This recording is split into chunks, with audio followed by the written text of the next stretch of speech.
하나님 아버지 감사합니다.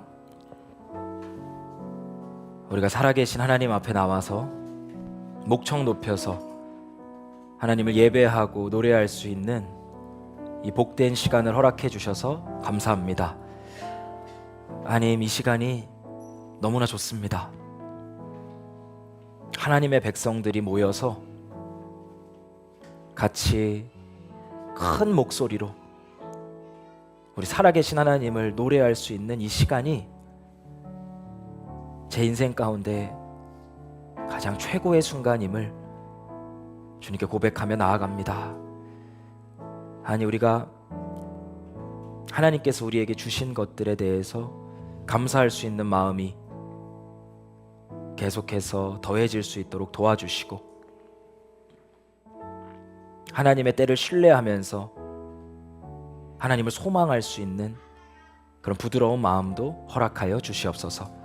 그렇게 우리를 인도하실 주님을 찬양합니다. 감사드리며 예수님의 이름으로 기도드립니다. 아멘. 네, 한번 우리 옆 사람하고 인사해 보겠습니다. 잘 오셨습니다. 네, 한 번 더 인사할까요? 사랑하고 축복합니다. 네, 우리 오늘 본문으로 들어가기 전에 디모데후서 3장 15절 말씀 좀 같이 보도록 하겠습니다. 여러분들이 성경으로 좀 찾아주세요. 디모데후서 3장 15절 16절 말씀입니다.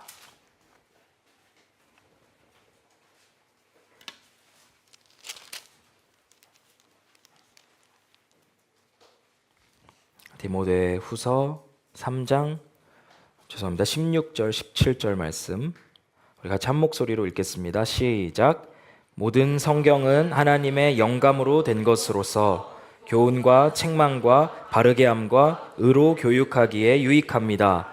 성경은 하나님의 사람을 유능하게 하고 그에게 온갖 선한 일을 할 수 있게 하는 것입니다. 아멘. 아멘. 여기 보면 성경이 하나님의 날숨, 하나님의 호흡으로 된 것으로서 우리에게 교훈과 책망과 바르게 함과 의로 교육하기에 유익하다라고 이야기를 하고 있습니다. 제가 처음에 이야기하고 싶은 게 우리 그 소가족 모임에 대한 이야기를 좀 하고 싶어요. 이 소가족 모임은 사적인 모임 시간이 아니에요. 소가족 모임은 공적인 모임의 일환입니다.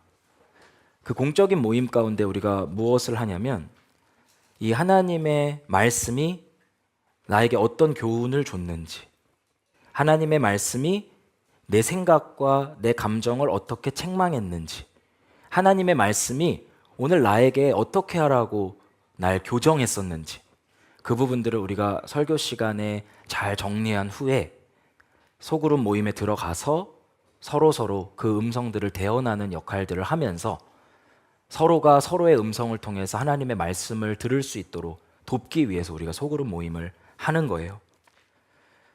소그룹 모임은 사적이고 개인적인 잡담 시간이 아닙니다. 내 일상과 감정들을 무절제하게 풀어놓는 시간들도 아니에요. 항상 이 디모데후서 3장 16절 17절 말씀을 읽고 이 모임에 들어가면 됩니다. 오늘 설교 말씀을 통해서 하나님께서 나에게 어떤 교훈을 주셨지? 하나님께서 나에게 어떤 책망을 주셨지? 하나님께서 나에게 어떻게 살라고 교정해 주셨지? 이것들을 나누면서 기도 제목을 요청하고 함께 기도하면서 우리가 한 주간 살아갈 수 있는 준비를 하는 시간이 소그룹 모임 시간이에요. 그래서 여러분들이 오늘 설교 시간에서부터 이 말씀들을 따라서 한번 정리를 해보세요. 그리고 이렇게 할 때에만 우리의 소그룹 모임을 통해서 우리가 하나님의 사람으로서 유능하게 되고 온갖 선한 일을 할 수 있는 준비를 하게 되는 겁니다. 아시겠죠? 네, 우리 같이 말씀을 한번 들어가 보겠습니다. 고린도전서 7장 17절 말씀부터 시작을 하겠습니다.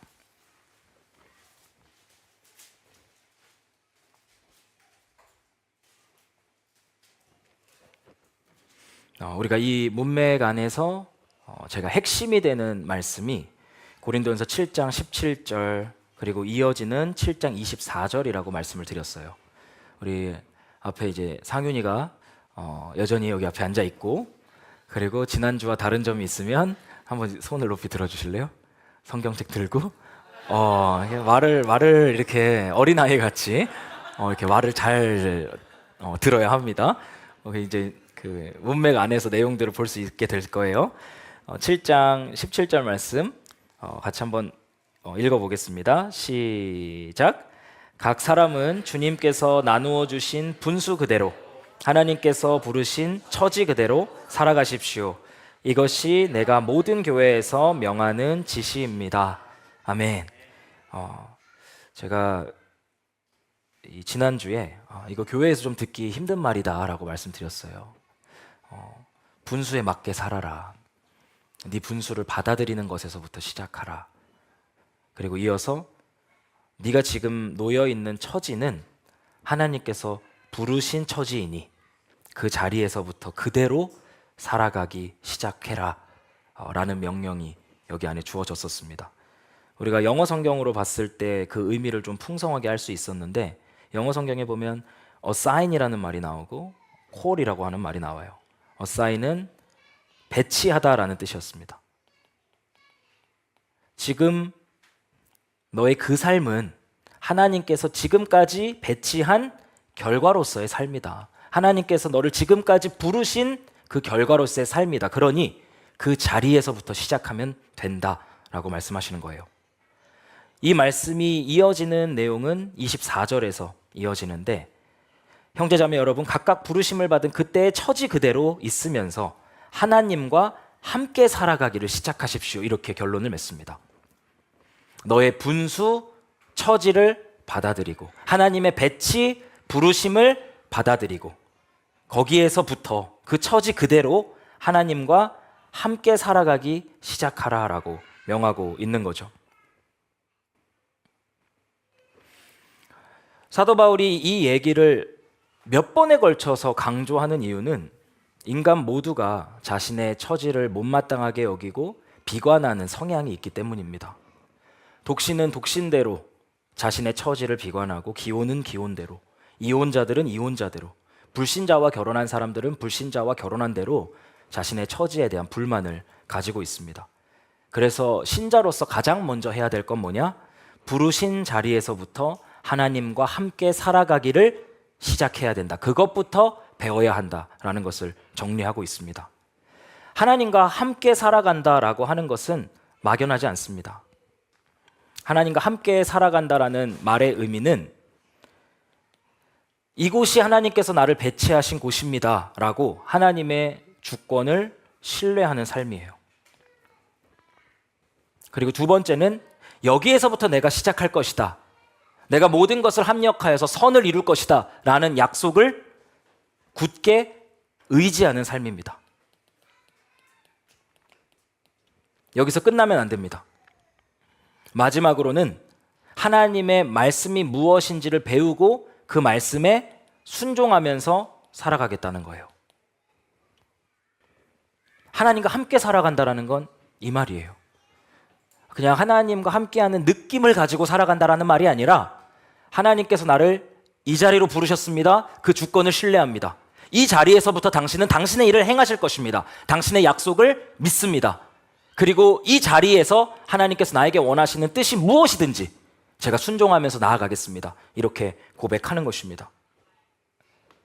이와 같은 일들을 하지 않는다면 아무리 많은 기도를 하고 아무리 오랫동안 신앙생활을 해도 우리 안에서 하나님의 역사는 이루어지지 않아요.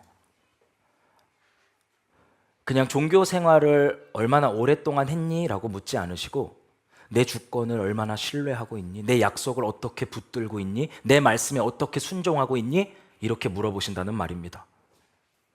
하나님의 음성을 들으세요. 현재 너의 삶은 내 배치의 결과다. 현재 내 삶은 하나님의 부르심의 결과다. 지금부터 나와 함께 시작하면 된다. 이제 나의 주권을 신뢰하고 나를 전적으로 의지하고 내 뜻에 완전히 순복해라. 그렇게 하면 네가 내 영광을 보게 될 것이다. 거듭나지 않은 사람들은 이와 같은 하나님의 음성이 선포될 때에 지옥의 논리에 사로잡히게 됩니다. 어떻게 하냐면 이 말을 들을 때면 스스로를 하나님의 주권의 피해자로 여기게 돼요. 그리고 내가 인심을 써서 하나님의 배치에 맞춰서 살아주는 것처럼 사고합니다. 모든 게 못마땅한 태도로 삐딱하게 서서 왜요? 라는 질문을 반복하죠. 그렇게 스스로 어둠 속으로 기어 들어가서 문을 잠궈 놓고서는 하나님께서 자신을 돌보지 않는다고 원망합니다. 왜 그럴까요? 자기 뜻대로 되지 않는 것을 못 견디는 악한 교만 때문입니다. 지금 상황은 마치 루시퍼 같은 거예요. 자신이 하나님이 아니라는 사실을 못 견디지만 루시퍼처럼 반역을 할 수는 없으니 피해자 코스프레를 하며 하나님을 비난하는 겁니다. 이건 악한 사고고요. 마귀적인 사고예요. 저는 이런 생각을 들을 때마다 소름이 돋습니다. 이건 상상할 수도 없는 종류의 사고고 1초 동안 제 생각에 품고 싶지도 않은 저주스러운 사고 구조예요. 여러분들이 하나님의 주권의 피해자십니까? 그렇지 않습니다. 우리는 은혜의 극적인 수혜자들이에요. 망가진 내 삶에 하나님의 주권적 개입하심이 없었다면 우리 모두는 아무런 소망 없이 어둠 속에서 살면서 세상을 원망하고 하나님을 증오하다가 죽어갔을 겁니다. 그런데 하나님께서는 우리를 그냥 어둠 가운데 내버려 두지 않으시고 우리를 찾아오셔서 다시 시작할 수 있는 기회를 허락해 주셨습니다. 오민아, 지금 네가 있는 그 자리는 지금까지 내가 너를 이렇게 저렇게 배치한 결과다. 네 인생은 절대 망하지 않는다. 절망하지 말아라. 소망을 가져라. 여기에서부터 나와 함께하면 된다. 이렇게 말씀하실 때 지옥의 논리들로 여러분들의 생각을 가득 채우지 마세요. 하나님의 주권의 피해자인 것처럼 내가 인심을 써서 하나님의 뜻에 순종해 주는 것처럼 이렇게 생각하지 말라는 말입니다. 오히려 이 말씀이 들릴 때면 안도의 한숨을 쉬세요. 하나님 정말 다행입니다. 그리고 감격하시고 감사의 눈물을 흘리실 수 있는 여러분이 됐으면 좋겠습니다.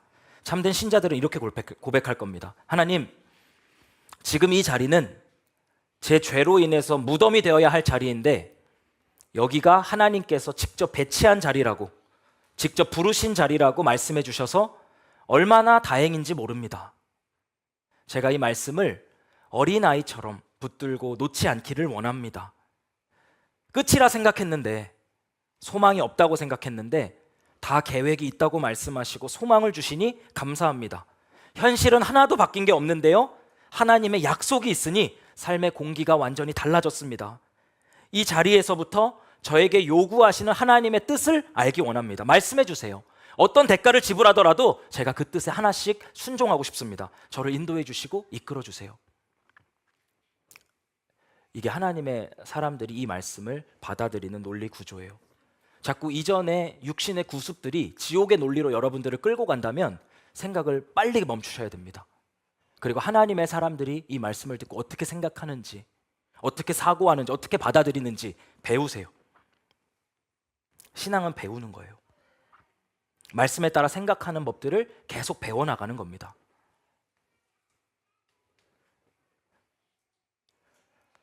우리가 이 전제를 가지고 오늘 본문의 내용이죠, 이혼과 재혼에 대한 하나님의 말씀을 같이 한번 들어보겠습니다. 10절, 11절 말씀 여러분들이 한번 한 목소리로 읽어주세요. 시작.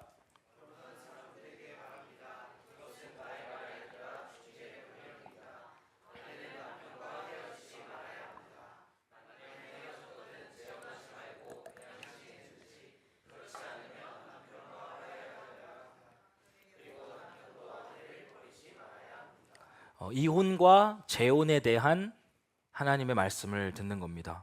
우리가 독신에 대한 얘기도 했고요, 결혼에 대한 이야기도 했습니다. 오늘은 이혼과 재혼, 그리고 불신자들과 결혼한 사람들을 향한 하나님의 뜻을 듣는 자리예요.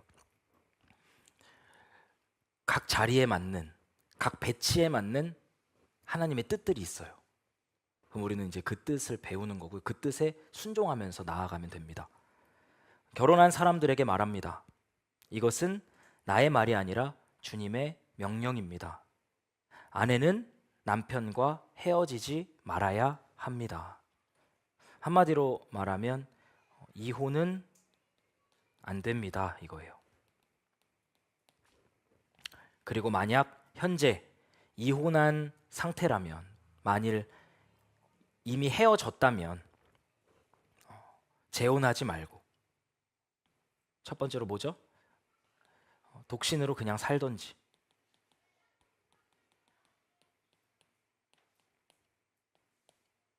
두 번째 방식은 그렇지 않으면, 독신으로 그냥 살 것이 아니라면 남편과 화해해야 합니다. 그러니까 우리가 이전에 결혼했었던 사람에게 돌아가서 재결합을 하라고 말하는 거예요. 그럼 여기서 배제된 게 어떤 거냐면 다른 사람과의 재혼은 안 된다는 겁니다. 여기 보시면 이미 헤어졌는데 바울이 이렇게 얘기해요. 남편이라고요. 헤어졌는데 여전히 하나님의 보실 때는 남편이고 아내예요. 이전에 결혼 관계가 청산이 안 된 겁니다. 하나님 보실 때는. 그래서 너희가 자의적으로 이혼을 했다면 독신의 삶을 영위하면서 나가든지, 아니면 이 결혼 관계가 청산되지 않았기 때문에 다시 재결합해서 살으라고 하나님께서 명령하고 계시는 겁니다.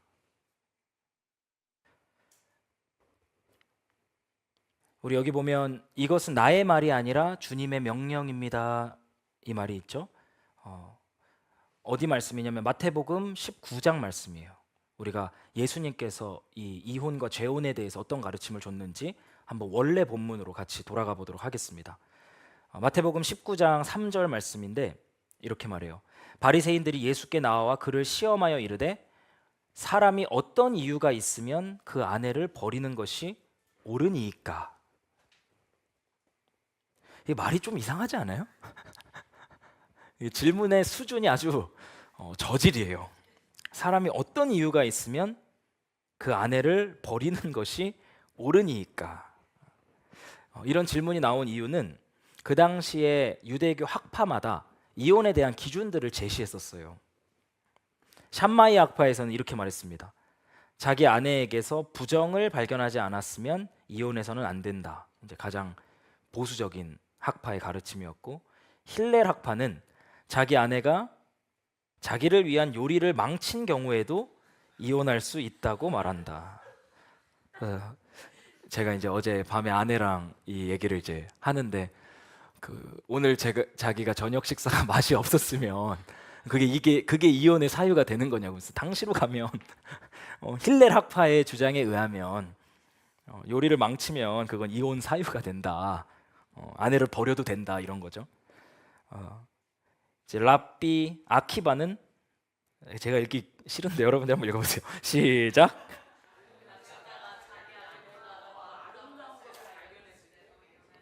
미쳤습니까? 무슨 초딩이에요, 초딩? 지나가다가 내 아내보다 더 예쁜 아내가 나타나면 이혼할 수 있다고 가르쳤던 게 랍비 아키바가 가르쳤던 내용이다라고 한 거예요. 이렇게 이혼에 대한 춘추 전국 시대였습니다. 이럴 때 이혼해야 된다, 저럴 때 이혼해야 된다, 막 의견을 가지고 싸우고 있었죠. 이제 이 유치한 싸움으로 예수님도 끌고 들어오려고 한 거예요. 그래서 이렇게 질문한 겁니다. 샴마이 학파는 이렇게 말하고, 힐렐 학파는 이렇게 말하고, 랍비 어떤 사람은 이렇게 말하는데 예수 당신은 어떤 이유가 있으면 아내를 버리는 게 옳다고 말할 겁니까? 한번 답변해 보시지요. 이렇게 말했어요. 그리고서 예수님께서는 이 유치한 질문에 답변하지 않으시고 어디로 돌아가냐면 하나님의 본래 뜻으로 돌아가십니다. 그게 마태복음 19장 4절 6절부터예요. 이 질문에 대한 답인데요, 어떤 이유면은 된다 이렇게 말씀하지 않으시고 구약 성경 전체를 건너뛰셔서 창세기 1, 2, 3장으로 돌아가세요. 4절에 보시면 본래라는 말이 나오죠. 본래라는 말은 처음이라는 뜻이고 영어 성경어로 보면 from the beginning이에요. 하나님의 원래 뜻, 하나님의 창조의 뜻을 같이 보자. 하나님께서 사람을 남자와 여자로 지으시고 말씀하시기를 그러므로 사람이 그 부모를 떠나서 아내에게 합하여 그 둘이 한 몸이 될지니라 하신 것을 읽지 못하였느냐.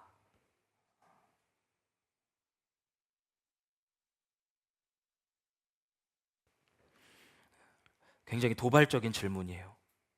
너네가 이걸 안 읽었기 때문에 지금 나한테 이런 질문을 하는 거다. 근데 이 사람들은 지금 바리새파 사람들이거든요. 구약 성경을 토시 하나 안 틀리고 처음부터 끝까지 달달 암기한 사람들이에요. 근데 예수님께서 말씀하시는 거예요. 읽어본 적이 없느냐? 창세기 1장, 2장, 3장을 읽어본 적이 없느냐? 이 사람들은 읽었지만 보지 못했어요. 들어도 듣지 못했습니다. 그래서 예수님이 말씀하시는 거예요. 너희가 이 말씀을 읽지 못하였느냐? 하나님께서는 자신의 형상으로 남자와 여자를 서로 다르게 지으셨습니다. 둘의 차이가 서로를 보완하면서 딱 맞게 하나 되는 기쁨을 누리도록 계획하시고 결혼을 디자인하신 거죠. 이어서 나오는 내용들을 보면 이래요. 그런즉 이제 둘이 아닌 하나요, 한 몸이니 그러므로 사람이 짝지어 주신 것을 하나님이 짝지어 주신 것을 사람이 나누지 못할지니라. 이어서 나오는 말씀은 결혼이라는 것이 두 사람이 연애를 해서 결혼을 하는 것 같지만 하나님께서 짝지어 주신 거라, 하나님께서 주권적으로 인도하신 거라는 사실에 대해서 이야기하면서 사람이 그것을 자기 마음대로 나눌 수 없다라는 것에 대해 선언하십니다. 다시 한번 내용을 정리하면 그래요. 이혼에 대한 조건에 대해서 물어보는 유치한 질문에 답변하지 않으시고 창세기로 돌아가셔서 본래 뜻으로 돌아가셔서 하나님의 결혼 계획에 대해 말씀하십니다. 하나님께서는 남자와 여자 모두를 하나님의 형상으로 지으셨다. 근데 둘은 다르게 지어졌다. 서로의 다름이 보완의 이유가 되고 딱 맞게 하나 되는 기쁨을 누릴 수 있도록 남녀를 만들고 결혼이란 제도를 내가 정비했다. 이 결혼이라는 건 사람이 하는 것 같지만 사람이 하는 것이 아니고 내가 주권적으로 인도한 그 결과다. 이렇게 원래의 뜻들에 대해서 말씀해 주신 거죠. 우리가 말라기서 2장 14절 보면 말라기 선지자를 통해서 이 결혼에 대한 이해를 한층 더 높일 수 있는데 이렇게 말해요. 주님께서 결혼의 증인이시래요. 그러니까 우리가 결혼식을 하잖아요. 그러면 하나님께서 그 자리에 증인으로 서시는 겁니다. 결혼식에는 어떤 일을 하냐면 그 여자는 네가 성실하게 살겠다고 언약을 맺고 맞아들인 아내인데도 네가 아내를 배신했다. 그러니까 몇 가지 중요한 내용들이 나오는데 결혼은 하나님 앞에서 하는 거다. 하나님을 증인으로 두고 하는 거다. 두 번째는 남녀 사이의 언약이다. 그래서 만약 결혼의 언약을 깨는 것은 증인으로 서신 하나님을 무시하는 처사이고 아내를 배신하는 처사이다. 이게 하나님 앞에서 이루어지는 일인 것에 대해서 말라기 선지자가 설명을 하는 내용이에요. 이 최근에 결혼식 트렌드가 있어요. 점점 더 가벼워지고 점점 더 경쾌해지는 겁니다. 결혼식에 대한 엄숙함들이 흐려지는 거죠. 저는 이런 그 추세가 이 성경 말씀으로부터 사람들이 벗어나고 있는 것에 대한 반증이라고 생각을 해요. 결혼식은 엄숙한 겁니다.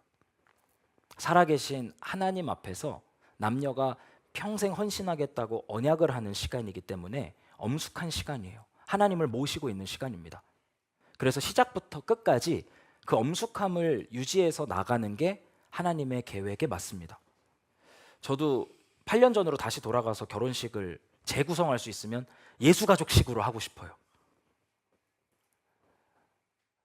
결혼식이 어떤 건지, 결혼의 의미가 무엇인지 설교자가 설명하고 남자와 여자가 나와서 남자를 향한 하나님의 뜻, 여자를 향한 하나님의 뜻을 선포하고 같이 기도하고 마무리하는 이 경건함이 우리에게 더 맞습니다. 이렇게 결혼에 대한 본래의 뜻들에 대해서 이야기하신 후에 제 질문이 들어와요. 7절이에요.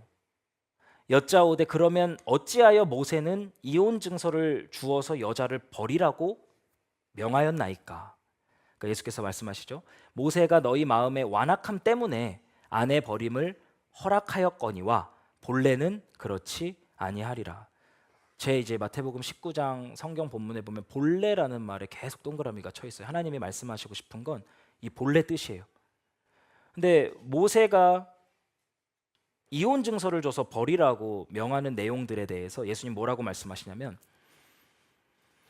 이 인간들이 완악해서 인간들의 어떤 죄악 때문에 이 결혼 대상자에게 너무나 큰 상처와 아픔을 주었던 거예요. 그러니까 그 상처와 아픔의 대상자들을 치유하고 회복하는 차원에서 이혼 증서를 통해서 이혼이 가능하게 한 거였지, 본래 이혼이 가능했던 건 아니다. 본래 이혼이 하나님의 계획에 있었던 것은 아니다라고 이야기하고 있는 거죠.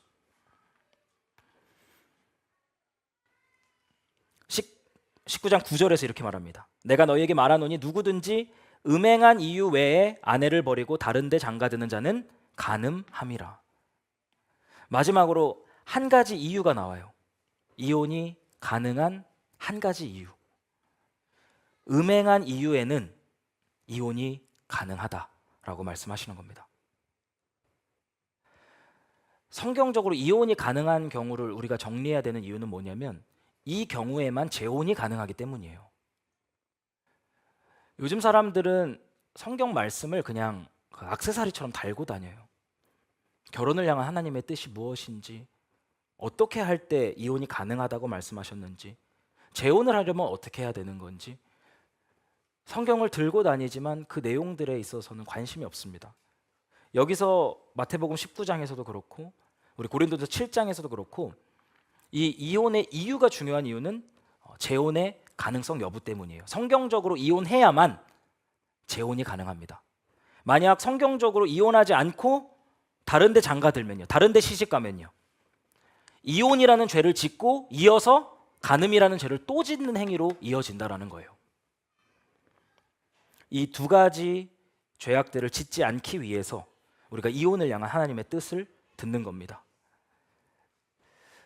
여기 음행이라고 표현되어 있는데, 결혼관계 밖에서 음행을 하면 우리는 그걸 간음이라고 부릅니다.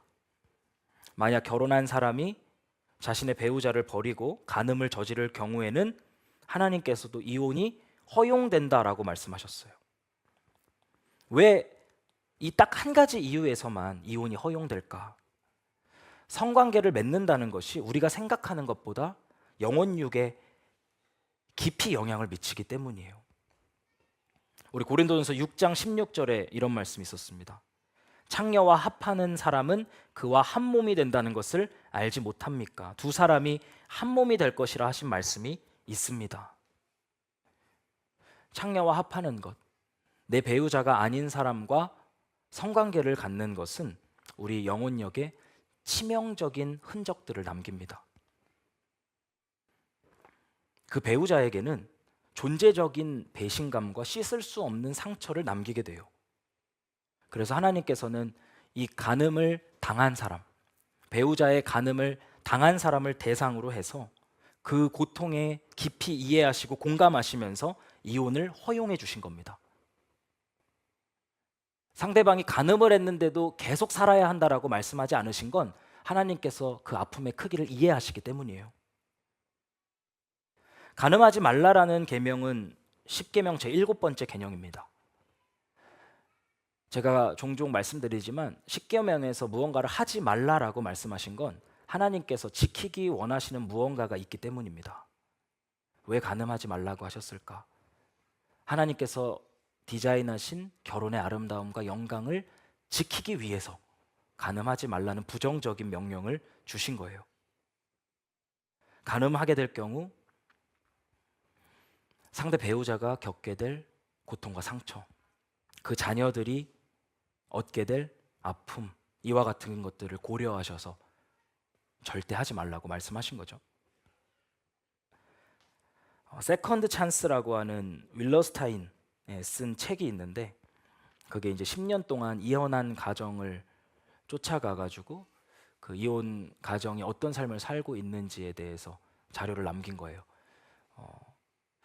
여기 나오는 사례들은 비교적 좋은 환경에 있는 사람들이에요. 대부분 전문직인 사람들이고 직장에 있는 사람들이고 사회에서 그래도 중산층 이상의 삶을 살았던 이혼 가정들을 계속해서 10년간 추적하면서 모은 내용인데, 이런 내용이 나옵니다. 이혼한 남자들과 여자들은 이혼한 지 10년째가 되었어도 편부모로서 받는 스트레스는 결코 가볍지 않고 혼자라는 두려움은 결코 그치지 않는다고 우리에게 아주 분명하게 말한다. 그러니까 이혼의 상처는 10년이 지나도 해소되지 않는다라는 사실을 말하고 있어요. 다음 장에서는 이럽니다.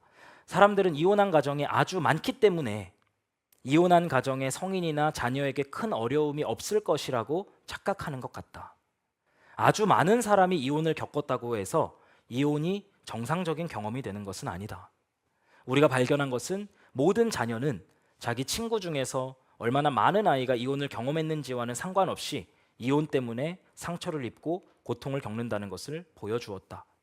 이혼을 경험한 모든 자녀는 왜 내게 이런 일이 일어났는지 모르겠다고 하며 울부짖는다. 마지막 이야기예요. 이혼한 지 10년, 그리고 어떤 때는 15년이 된 후에 자녀에게는 부모가 다시 합칠 수 있다는 어떤 환상도 이제 더 이상 없는데도 자신의 상실감과 다시 합칠 것이라는 일말의 희망은 여전히 있고, 자녀의 감정은 계속 깊고 강렬해진다. 자녀들은 보호받지 못하고 있고 돌봄받지 못하고 있으며 마음이 편하지 않다고 느낀다. 이 자녀들은 부모의 헤어짐에 대한 뒤틀린 기억들을 생생하게 간직하고 있다. 이혼이 흔한 것이 된다고 해서 이혼의 상처가 작아지거나 줄어드는 것은 아니다. 10년, 15년이 지난 후에도 이제 두 사람이 합칠 것에 대한 어떠한 기대도 없는 상황에서도 여전히 속 안에서는 무언가 결핍과 부족함을 느끼면서 다시 합칠 수도 있지 않을까라는 말도 안 되는 생각들을 자녀들이 하고 있다라고 말하고 있어요. 하나님께서 10계명 제7계명에 간음하지 말라라고 말씀하신 것은 이와 같은 상처와 아픔으로부터 우리 자녀들을 보호하기 위함이고, 서로에게 씻을 수 없는 아픔을 주는 이 행위를 막기 위함입니다. 우리가 혹시라도 남편이 있는 아내 또는 아내가 있는 남편에게 음욕이 생긴다면 하나님께서 이를 어떻게 보시는지 여러분 마음 가운데 잘 새겨 놓으세요. 여러분들이 20장 10절, 레위기 20장 10절 말씀 한번 큰 목소리로 읽어주세요. 시작.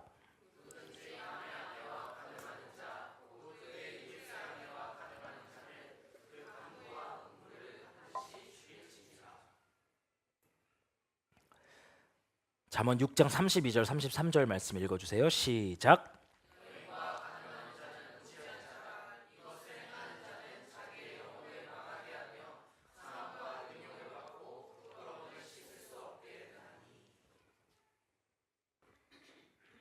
남의 아내와 간음하는 자, 곧 그의 이웃의 아내와 간음하는 자는 그 간부와 음부 두 사람 모두를 반드시 죽여라. 여인과 간음한 자는 무지한 사람이라, 어리석은 사람이라.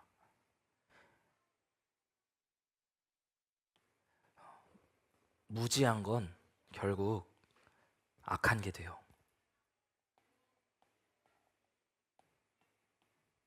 제가 잘 몰라서요. 성경에서 무지는 악으로 기울어집니다. 성령은 이해와 계시의 영이세요. 성령이 충만한 사람들은 하나님의 뜻을 알고 이해하는 사람들입니다. 이 지식은요, 우리를 선으로 인도해요. 여인과 간음한 사람은 악한 자라. 이게 같은 말이 무지한 자라 이 말입니다. 간음을 행하는 자는 자기 영혼을 망치는 것이고 상함과 능욕을 받고 부끄러움을 씻을 수 없게 될 것이다. 하나님께서는 자신이 만드신 이 결혼의 그림을 망치는 걸 아주 싫어하십니다. 스쳐가는 생각이라도 이와 같은 음욕이 들 때면 이 말씀을 생각하시면서 그 생각들을 품고 자라게 하지 마시기를 바랍니다. 우리가 여기 본문에서 예수님께서 음행한 이유가 있다면 반드시 이혼을 해라라고 말씀하지 않으시고 이혼이 허용된다라고 말씀하신 부분에 좀 집중해 보겠습니다. 음행을 허용하신 이유는 이 배우자의 간음을 당한 사람, 그 사람에 대한 상처와 아픔을 이해하기 위한 하나님의 마음이 담겨 있고, 그럼에도 음행한 이유면 무조건 이혼을 하라고는 말씀하시지 않으셨다라는 사실 안에서 복음의 능력에 대한 이야기를 하십니다. 호세아를 보면 아내가 반복적으로 간음함에도 불구하고 남편이 끝까지 그 아내를 찾아가서 용서하고 사랑하는 모습을 살펴볼 수 있어요. 그게 하나님께서는 자신과 이스라엘 백성이라고 말씀을 하시죠. 내 아내, 내 신부 이스라엘이 반복적으로 우상 숭배하면서 나에게 간음을 행한다. 원하는 것을 당장 주지 않는다고 금송아지 밑에 가서 경배하면서 머리를 조아리는 게 내 신부들의 모습이다. 그러나 나는 그 신부들을 버리거나 포기하지 않는다. 계속 용서할 거고 계속 사랑해서 내 신부 이스라엘을 나의 정결한 신부로 삼을 것이다. 이게 호세아에서 흐르고 있는 하나님의 음성입니다. 그리스도인들이 기본적으로 가져야 될 자세는 예수님의 십자가 복음을 기억하면서 우리에게 용서를 구하는 사람들을 무한히 용서하며 나아가는 겁니다. 지금 이 마태복음 19장 이전 본문을 보면 18장 바로 이전 본문에 이런 말씀이 나와요. 그때 베드로가 예수께 다가와서 말하였다. 주님, 내 형제가 나에게 자꾸 죄를 지으면 내가 몇 번이나 용서해야 합니까? 7번까지만 하면 됩니까? 예수님 말씀하시죠. 7번만이 아니라 70번에 7번이라도 용서해야 된다. 잘못했다고 용서를 구하는 사람에게는 70번에 7번 계속해서 무한히 용서하는 게 너희에게 가하다라고 말씀하시는 거예요. 이어서 나오는 게 아주 극단적인 비유입니다. 주인으로부터 1만 달란트를 탕감받은 사람에 대한 얘기가 나와요. 1만 달란트라고 하면 15만 년치 연봉이에요.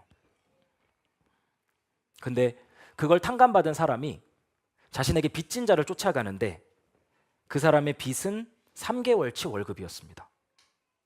그래서 그 모습을 보면서 왕이 분노하게 돼요. 내가 15만 년치의 빚을 탕감해줬는데, 너를 용서해줬는데 너에게 고작 3개월치 월급이 밀렸다고 그 사람을 닥달하고 쫓아가는 게, 용서하지 않는 게 이게 가하냐. 그리고 예수님께서는 마태복음 6장 12절에서 이런 말씀을 하시죠. 우리가 우리에게 죄진 자를 사하여 준 것 같이 우리 죄를 사하여 주옵시고. 이게 우리가 누군가의 죄를 사해 주면 그 행위를 근거로 우리 죄를 용서해 달라고 구하는 게 아니라 도치하면서 강조하는 거예요.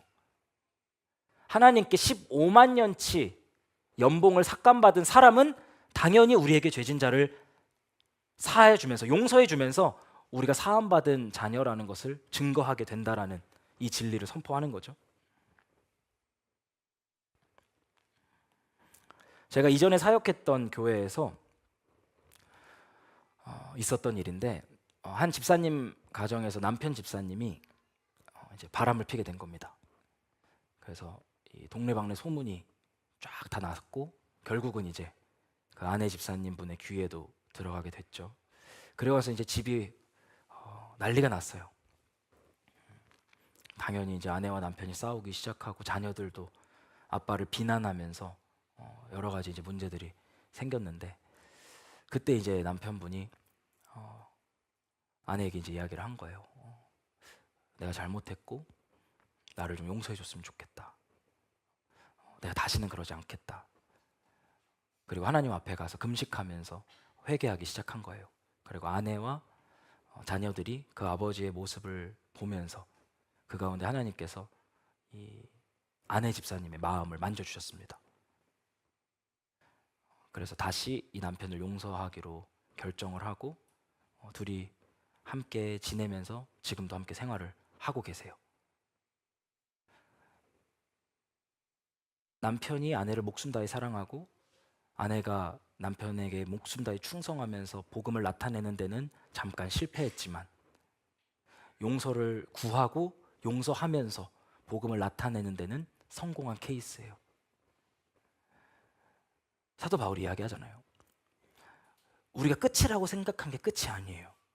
그 가운데 하나님의 주권을 신뢰하고 하나님의 약속을 붙잡고 그 가운데 하나님의 뜻이 무엇인지 밝히 알고서 순종한다면 그 가운데 하나님의 역사들이 이루어집니다. 우리의 문제는 너무나 쉽게 토라진다는 데 있다는 겁니다. 이렇게 성경은 가늠한 경우에는 이혼이 가능하다고 하지만 무조건 이혼을 해야 된다라는 것은 아니다라고 설명을 하면서 이 남녀 간에 서로 용서하고 화합하는 모습을 통해서도 하나님의 영광을 드러낼 수 있음을 정리하고 있는 겁니다. 이 고린도전서 7장 말씀으로 가면 이혼이 가능한 두 번째 이유에 대해서 설명합니다. 고린도전서 7장 15절 말씀 여러분들이 한번 읽어주세요. 시작.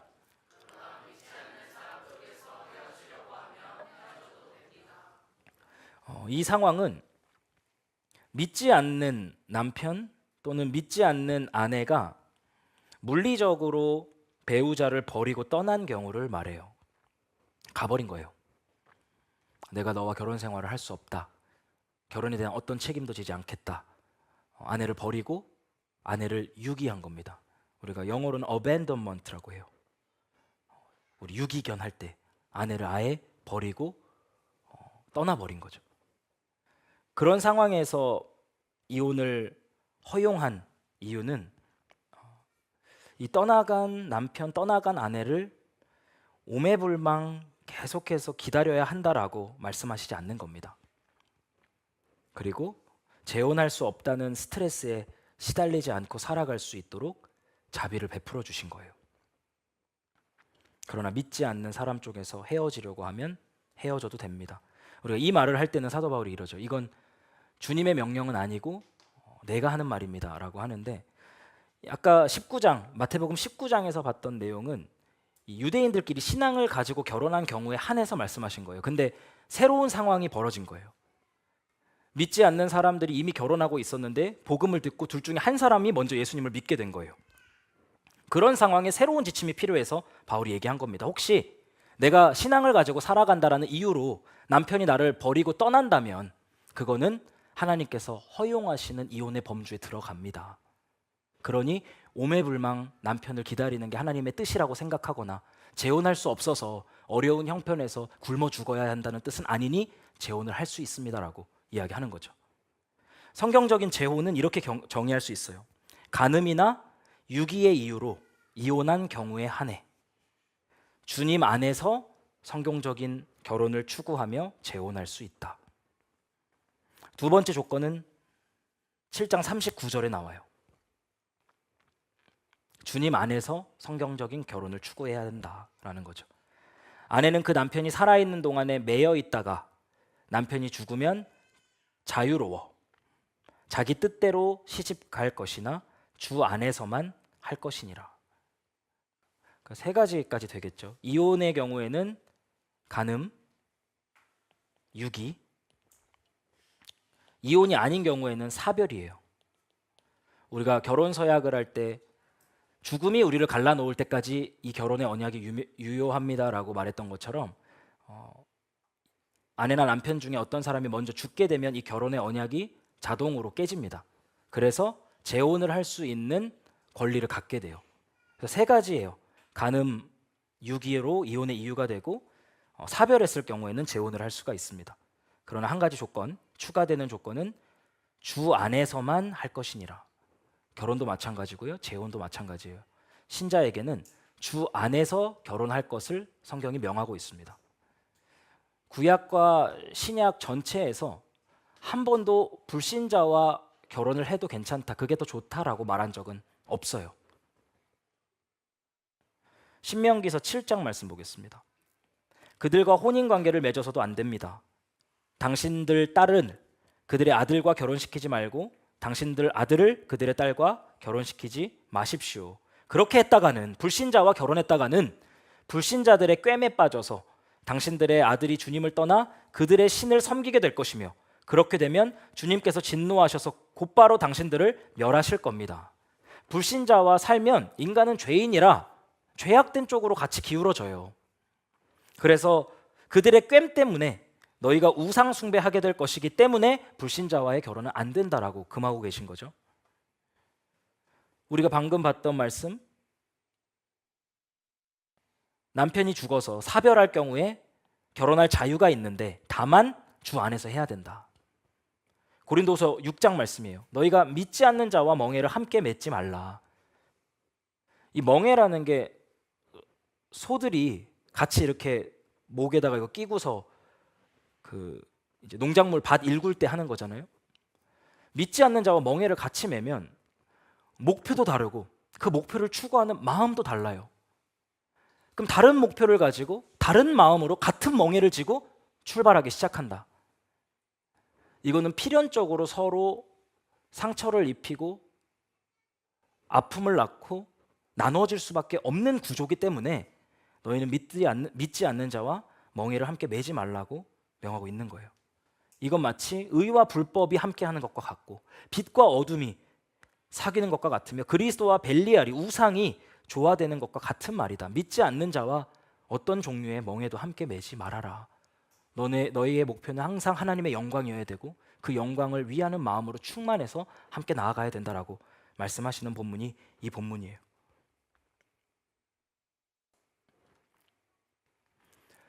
제가 최근에 저명한 목사님들이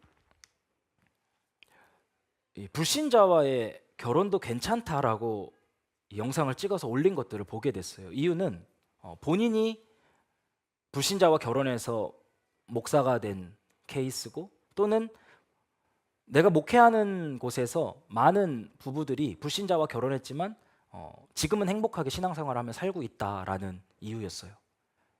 제가 이걸 보면서 아찔하다고 느꼈던 게 우리의 경험이 하나님의 말씀을 대체해서는 안 돼요. 불신자와 결혼했지만 같이 신앙생활을 하게 됐다? 이건 하나님께서 그 가운데 합력해서 선을 이루어주신 거예요. 우리의 죄악됨에도 불구하고 합력해서 선을 이루어주신 사건을 성경의 표준으로 삼아서는 안 됩니다. 성경에서 뭐라고 얘기해요? 우리가 신명기 말씀에서 봤던 것처럼 고린도 전서, 고린도 후서에서 봤던 것처럼 믿지 않는 자와 멍에를 함께 매지 말라고 분명하게 말하고 있어요. 근데 내 경험이 성경 말씀보다 앞서기 시작하면 특별히 하나님의 말씀을 전하는 사람들이 이와 같은 일들을 하기 시작하면 문제는 훨씬 더 심각해집니다. 사역자들이 경계해야 될 것은 우리는 하나님께서 보내신 사절들이에요. 사절이 하는 일은 왕이 주신 편지를 가지고 언덕 위에 올라서서 사람들은 들으십시오, 왕이 이렇게 말씀하십니다 라고 대독하는 역할인 거예요. 왕의 편지를 가지고 와봤는데 상황이 조금 다르네. 왕의 편지 내용을 내가 좀 고쳐가지고 상황에 맞게 말해야겠다라고 했다가는 어명을 어기는 일이 되고 반역하는 일이 됩니다.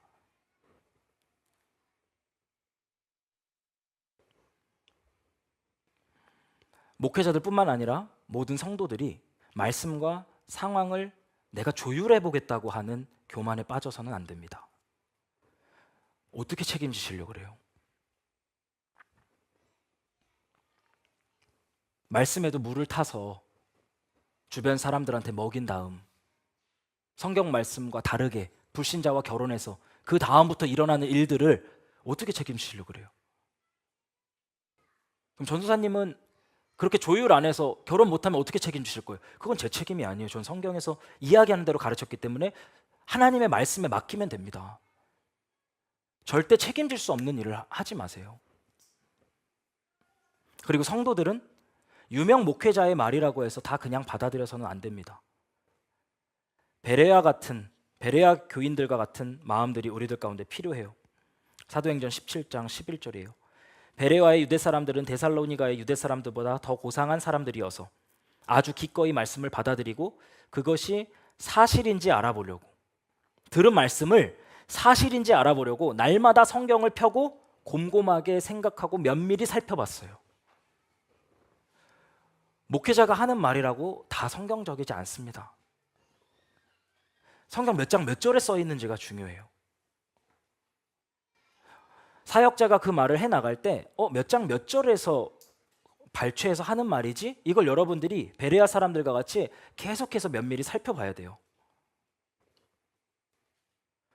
그런 일을 하지 않는 것 또한 우리 안에 있는 우상들이 드러나는 행위가 될 겁니다. 목회자들은 목회자들만의 조심해야 될 부분들이 있고요. 성도들도 목회자 때문에 내가 이렇게 됐습니다 라고 말할 수 없어요. 사람은 자기가 원하는 말을 찾아다닙니다. 디모데후서 4장 3절 4절이에요. 때가 이르면, 말세가 되면 사람들이 건전한 교훈을 받지 않고 귀를 즐겁게 하는 말을 들으려고 자기 욕심에 맞추어 스승을 모아들인다. 내 욕심이 원하는 게 이미 있어요. 그리고 사람들, 사역자들을 조종하려고 하는 거예요. 내 욕심에 맞게 귀에 즐거운 말을 해주십시오.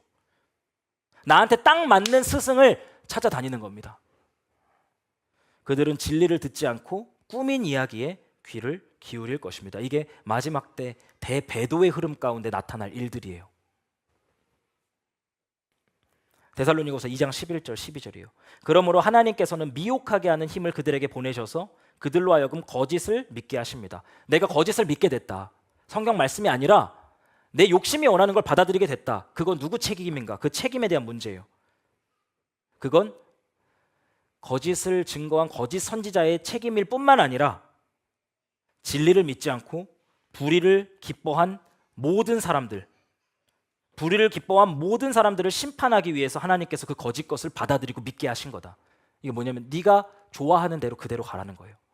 내 주권을 인정하지 않고 내 선하심에 의탁하지 않고 내 말씀에 따르지 않고 네가 하고 싶은 게 있다면, 그리고 그 말을 충족시켜주는 말들을 원한다면 그걸 따라갈 수 있는 거짓 선지자를 붙여주겠다고 하시는 게 하나님께서 허용하시는 미혹입니다. 너무 무서운 말이에요. 하나님께서 간섭하심을 걷어가시는 겁니다. 우리 예수가족의 초심은 교회를 개척하는 것은 사람을 모으는 게 아니라는 겁니다. 교회를 개척하는 건 사람을 모으는 게 아니라 교회를 개척하는 거예요. 하나님의 말씀을 사랑하고 수많은 대가를 지불하더라도 하나님의 말씀을 따르겠다라고 결정한 하나님의 사람들의 모임이 교회예요.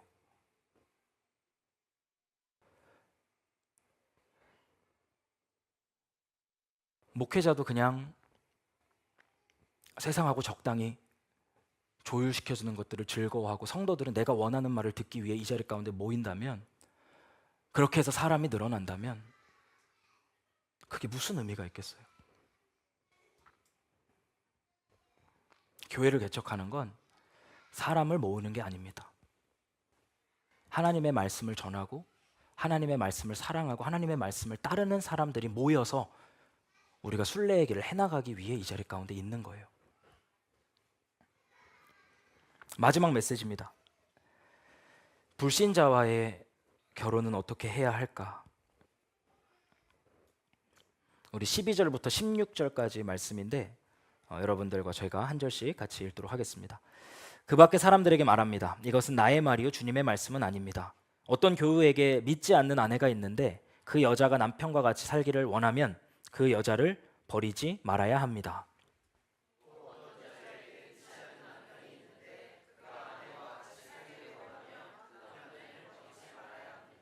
믿지 않는 남편은 그의 아내로 말미암아 거룩해지고 믿지 않는 아내는 그 남편으로 말미암아 거룩해졌습니다. 그렇지 않으면 그들의 자녀도 깨끗하지 못할 것인데 이제 그들은 거룩합니다.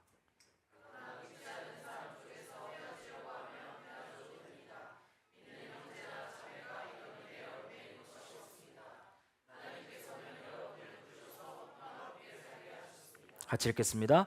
아내된 이여 그대가 혹시나 그대의 남편을 구원할지는 어찌합니까? 남편된 이여 그대가 혹시나 그대의 아내를 구원할지는 어찌합니까?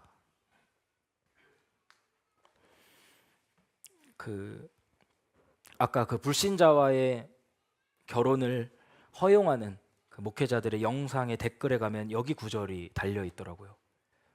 성경에서도 이렇게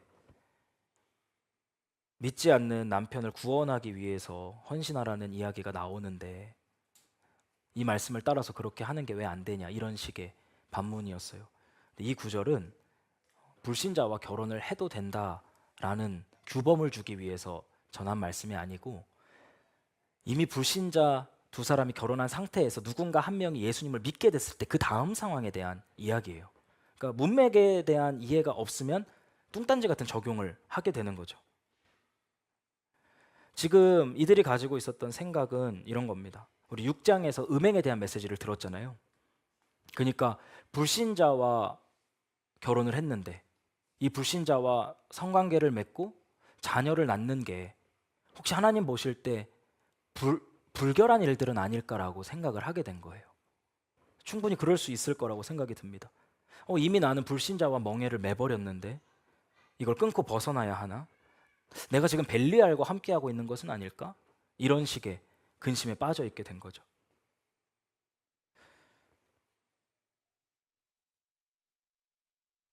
그런 고민을 하고 있는 자들에게 이렇게 말해요. 믿지 않는 남편은 그의 아내로 말미암아 거룩해지고 믿지 않는 아내는 그 남편으로 말미암아 거룩해졌습니다.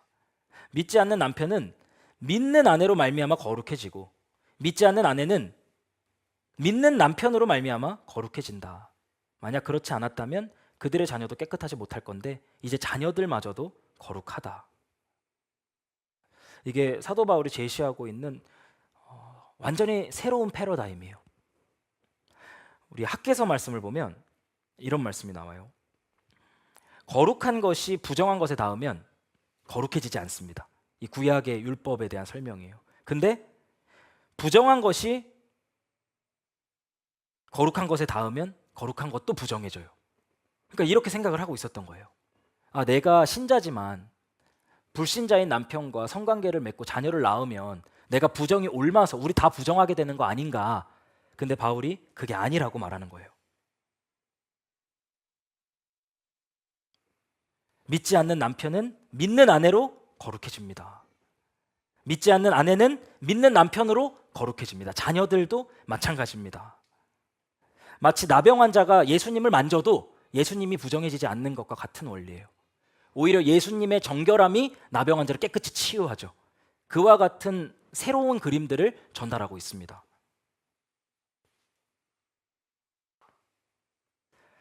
여기서 거룩해진다라는 말 자체가 구원받았다라는 말은 아니에요. 그렇겠죠? 그랬으면 16절 말씀이 필요 없었을 겁니다. 아내들이여 그대가 혹시 남편을 구원할지 어떻게 압니까? 믿지 않는 남편, 믿지 않는 아내와의 성관계와 출산이 죄가 아니라는 사실에 대해서 인식시킨 겁니다. 그리고 나서 믿는 아내, 믿는 남편이 해야 될 건 뭐냐면 남편의 구원을 위해서, 아내의 구원을 위해서 나아가야 된다라는 거예요. 기본 원리 뭐죠? 부르신 그 자리에서부터 하나님과 함께 시작하라. 그 원리를 이 상황 가운데 적용하고 있는 겁니다.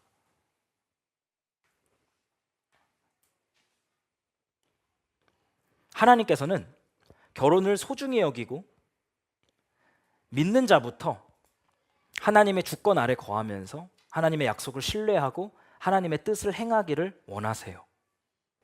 이와 대조적인 모습은 왜 나는 불신자와 먼저 결혼을 했을까? 자신을 하나님의 주권의 피해자로 여기고 현재 자신의 처지를 못마땅하게 여기고 투덜대는 모습이겠죠.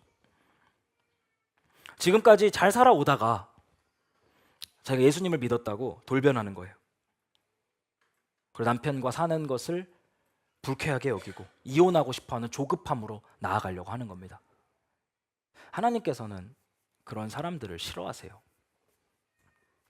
그렇게 양은 냄비같이 쉽게 부르르 끓었다가 쉽게 식어버리는 사람들을 미워하십니다.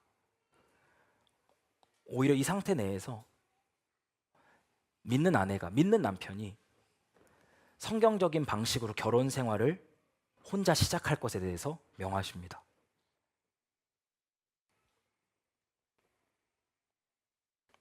그게 베드로전서 3장에 나와요.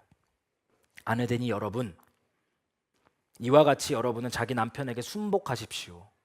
그리하면 비록 말씀에 복종하지 않는 남편일지라도, 지금 여기서도 전제되고 있는 게 불신자 남편과의 결혼 생활이에요. 아내되니 여러분, 현재 이 상황을 불쾌하게 여기거나 못마땅하게 여기지 마시고 하나님과 함께 부르신 그 자리에서, 배치하신 그 자리에서 그분의 뜻을 수행하길 시작하십시오. 결혼관계 안에서 아내에게 주신 역할은 달라지지 않아요. 불신자 남편이라고 해도 달라지지 않습니다. 자기 남편에게 순종하시고 순복하십시오.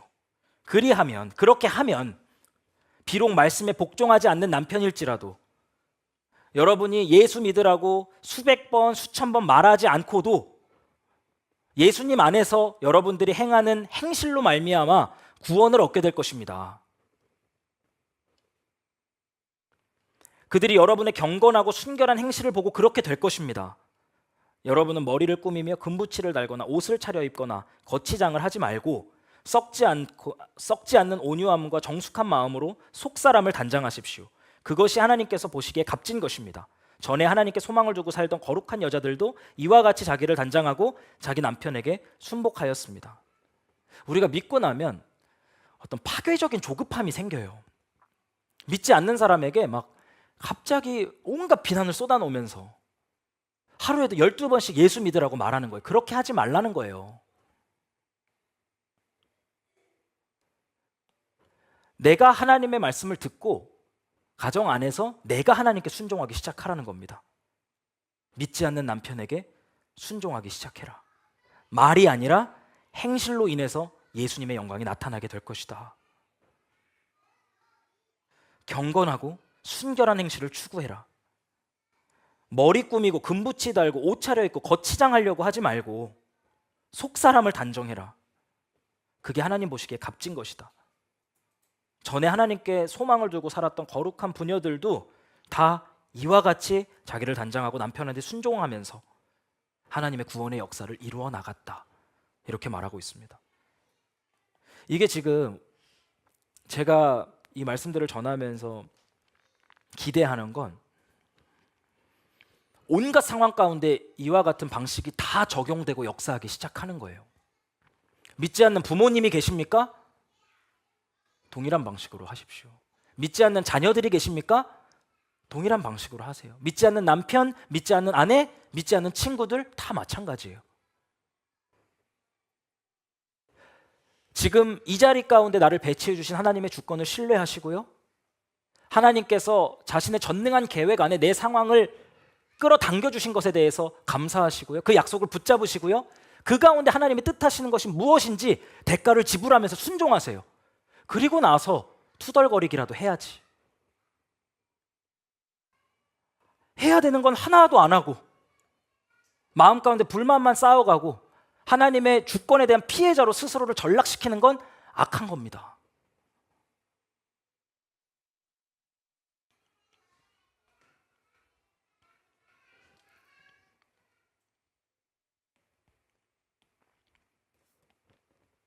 결론을 맺겠습니다. 우리가 한 달에 걸쳐서 고린도전서 6장, 7장 말씀들을 쭉 살펴봤어요. 핵심은 겸손입니다. 겸손. 우리가 선악과를 먹은 죄인이기 때문에 내가 선과 악을 판단하는 주체자가 되고자 하는 욕심에 사로잡히거든요.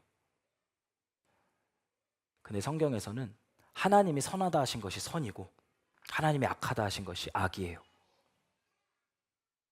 우리는 하나님이 아닙니다. 하나님의 능하신 손 아래에서 겸손하라. 하나님의 능하신 손 아래에서 겸손하라. 이 말씀을 여러분들 마음 가운데 새기세요. 그리고 여러분들의 배치를 기쁨으로 받아들이세요. 그리고 이걸 받아들였을 때 하나님께서 약속하신 것들을 기대하고 소망하세요. 그리고 빠뜨리시면 안 돼요. 그 자리에서 하나님께서 명하신 것이 무엇인지 샅샅이 살펴보시고 대가를 지불하면서 그 말씀에 순종해 나가세요. 이게 하나님과 함께 시작하라는 말의 의미입니다. 이게 신자의 삶의 기본이에요. 베이직이에요. 여기서 시작하지 않고 예수님을 따라갈 수 있는 방법은 없어요. 쉬운 길이 있으면 제가 안내해드리고 싶어요. 이거보다 좀 쉬운 길도 있고 이거보다 좀 더 쉬운 길도 있다. 너 골라라. 코스를 좀 고르고, 이게 상급이 좀 다르겠지만 A코스, B코스, C코스, 나랑 좀 빡세게 믿을 사람은 C코스로 가고, 아닌 사람은 B코스로 가고, 좀 쉽게 갈 사람은 A코스 가서 천국에서 만나자. 없어요. 한 코스예요. 좁은 길을 걸어가야 돼요. 모두에게 적용되는 진리는 똑같습니다. 문제는 우리 안에 있는 교만함이에요. 내 뜻대로 안 되는 걸 못 견뎌 하는 악한 마음이에요. 원래 내 뜻대로 되지 않습니다. 하나님 뜻대로 되는 거예요. 이 내 뜻대로 안 되는 이 상황을 타개하려고 반역을 저지른 게 누구죠? 사탄이에요. 우리는 사탄이 될 수 없으니까 어떤 자세를 취하죠? 피해자 코스프레를 해버립니다. 주권의 피해자. 똑같은 거예요. 사탄과 같은 거랑 똑같은 거예요. 스스로를 주권의 피해자로 여기는 건. 하나님을 비난하고 원망하고 공격하고 싶은데 힘이 없으니까 그와 같은 스탠스를 취하고서 하나님을 원망하는 거죠. 힘이 생긴다면요, 자기 뜻대로 하나님의 뜻을 꺾어버릴 겁니다. 이 겸손함은 여러분들을 행복하게 할 겁니다. 자유하게 할 거예요. 교만함은요, 여러분들을 불행하게 만들 거고, 여러분을 노예화할 거고, 옥죄기 시작할 거예요. 스스로 감옥을 만드는 거예요. 그러지 마세요. 하나님은 좋으신 분이에요. 얼마나 다행입니까? 내가 내 운전대를 잡고 내 지혜로, 내 힘으로, 내 계획대로 모든 걸 해야 된다는 건 절망스러운 소식이에요. 근데 우리가 운전대를 놓을 때 하나님께서 그 운전대를 잡아주시겠다는 거예요. 그분은 무한히 지혜로우시고 무한히 사랑이 많으시고 모든 것들을 자신의 뜻대로 할 수 있는 주권자시고 능력자세요. 저는 그분께 맡기겠어요, 그냥. 그리고 피조물 본연의 위치에서 나를 배치시키신 그곳에서 하나님께 순종하면서 살아가는 걸 선택하겠어요. 우리가 마음을 낮추고 그분을 신뢰하기 시작한다면 우리 인생에 분명 놀라운 변화가 있을 겁니다. 우리 첫 시간에 보여드렸던 깨진 그릇을 다시 접합하는 그 일본의 도자기 있었잖아요. 하나님께서 여러분들을 다시 한번 그 깨진 조각들을 모아서 아름답고 영광스럽게 빚어가기 원하시는데 자꾸 그걸 여러분들이 회방 놓지 마세요. 다시 붙여지는 그 순간이 아프다고 그 조각을 떼어놓지 마시고 하나님께 맡기고 기다리세요. 인내하세요. 그러면 시간이 지나고 나서 하나님께서 이 일을 위해서 이런 계획을 가지고 이렇게 행하셨구나라는 것들을 알게 될 겁니다. 점점 더 하나님의 뜻을 많이 알아가는 기쁨이 있어요. 이와 같은 기쁨은 겸손한 자에게만 주어집니다. 우리 같이 위대하신 주 찬양하고 좀 시리즈의 설교를 마치겠습니다. 하나님 아버지, 우리가 이 시간 가운데 우리의 마음을 낮추고 위대하신 하나님을 바라보기 원합니다. 혹 아직 우리의 마음이 겸손히 낮아지지 않을 때는 먼저 우리의 목소리를 앞세우고 우리의 의지를 앞세워서 하나님의 전능하신 손 아래로 들어가기를 원합니다. 이 시간 찬양할 때 역사하셔서 우리의 교만한 마음, 완악한 마음들을 부드럽게 바꿔주시고 겸손하고 겸비한 마음으로, 새로운 마음으로 우리를 변화시켜 주옵소서. 우리 같이 위대하신 주 찬양하며 나아가겠습니다.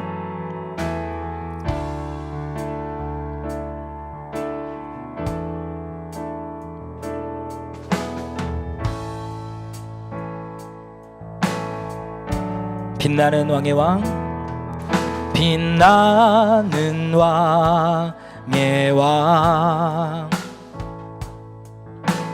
영광의 주님 온 땅 기뻐하라 온 땅 기뻐하라 광채의 옷 입고 광채의 옷 입고 어두움 물리쳐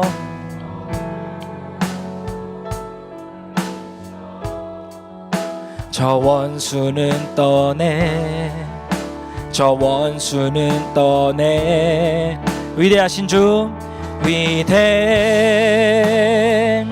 위대하신 주 찬양의 위대하신 주 모두 알게 되리라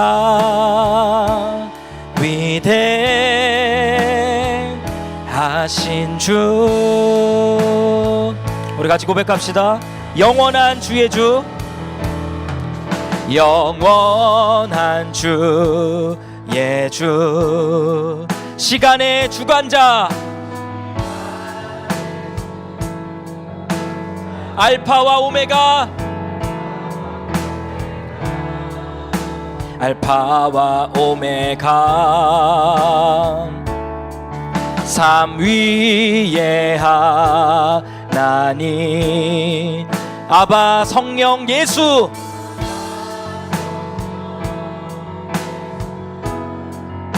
사자와 어린 양 사자와 어린 양 위대하신 주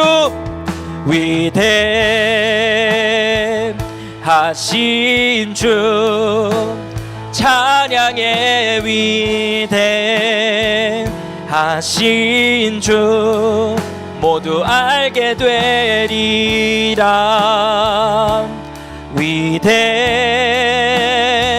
위대하신 주 위대하신 주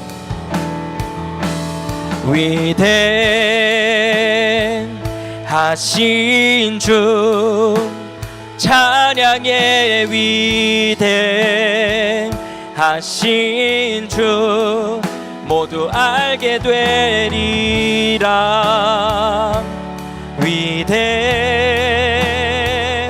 위대하신 주 모든 이름 위에 뛰어나신 그 이름 모든 이름 위에 가장 뛰어나신 이름 다 찬양의 위대하신 주 모든 이름 위에 뛰어나신 그 이름을 찬양합니다 모든 이름 위에 가장 뛰어나신 그 이름 다 찬양의 위대하신 주 위대하신 주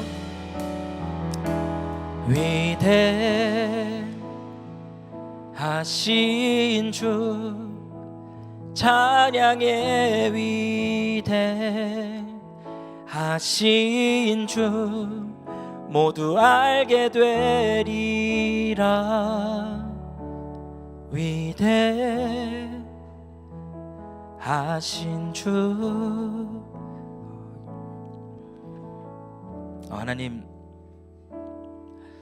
한 달간 우리 고린도전서 6장 7장 말씀을 들을 수 있도록 역사해 주셔서 감사합니다. 아니 오늘 마지막 기도하는 이 시간에 우리 각자의 영혼의 기적이 일어나기를 원합니다. 하나님은 하나님이시고 나는 하나님이 아닙니다.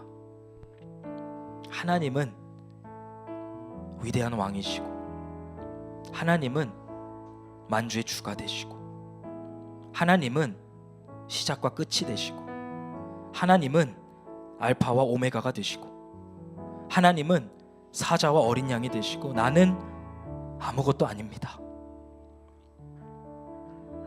제가 하나님을 하나님만큼 크게 여길 수 있도록 도와주시고 내 인생을 인간만큼 작게 여길 수 있도록 겸손한 심령을 성령을 통해 부어주시옵소서.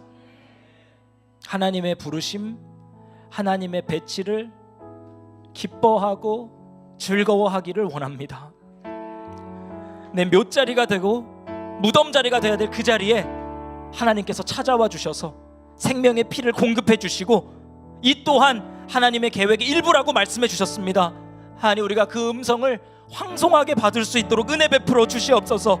그 약속을 붙잡는 것을 정말 우리의 젖먹던 힘까지 다해서 해나갈 수 있는 하나님의 사람들 될 수 있도록 도와주시옵소서. 각자의 배치가 다 다르지만 그 가운데 하나님의 뜻이 무엇인지를 찾고 그 가운데 순종하며 하나님께 영광 돌릴 수 있는 믿음의 사람, 인내의 사람들 이 자리 가운데서 일어날 수 있도록 역사하여 주시옵소서. 우리 그렇게 나아갈 때 하나님의 일하심, 하나님의 역사하심, 하나님의 놀라운 솜씨를 우리가 보게 될 것입니다. 하나님, 그 일들이 우리 예수가족 식구들의 인생을 통해서 이루어질 수 있도록 도와주시옵소서. 독신은 독신대로 하나님의 말씀을 따르며 하나님께 영광 돌리게 하여 주십시오. 기혼자들은 기혼자대로 이 시간을 낭비하지 않고 예수님처럼 사랑하고 교회처럼 순종하며 복음의 아름다움을 나타내게 하여 주십시오.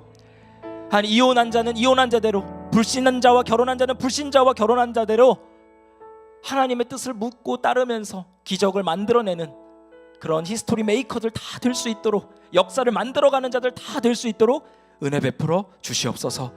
그렇게 우리를 인도하실 주님을 찬양합니다. 감사드리며 우리의 왕 대신 우리의 인생을 지으시고 마무리 지실 예수님의 이름으로 기도드립니다. 아멘.